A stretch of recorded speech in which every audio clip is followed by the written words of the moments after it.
കുറച്ച് പ്രായമായാൽ പിന്നെ ഒപ്പം കിടക്കൂല. അങ്ങനെയാണ് ദമ്പതികളുടെ സ്വഭാവം. പിന്നെ റൂമാണ് മാറലാണ്. പറ്റൂല, മരിക്കോളും ഒപ്പം കിടക്കണം. മരിക്കോളും ഒപ്പാണ് കിടക്കേണ്ടത്. അങ്ങനെയാണ് ഇസ്ലാം പഠിപ്പിക്കുന്നത്.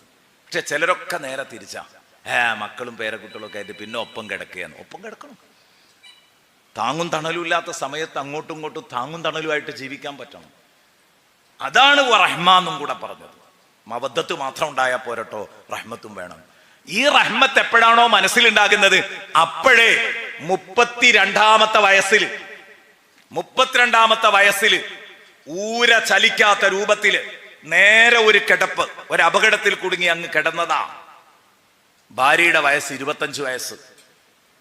ഞാനിത് പറയുന്നത് ഒരു പച്ചയായ അനുഭവമാണ് നിങ്ങളുടെ മുമ്പിൽ വെക്കുന്നത്, കഥയല്ല ഈ പറയുന്നത്. ആ ഭാര്യ അയാളെ സംരക്ഷിച്ചുകൊണ്ട് ജീവിക്കുക.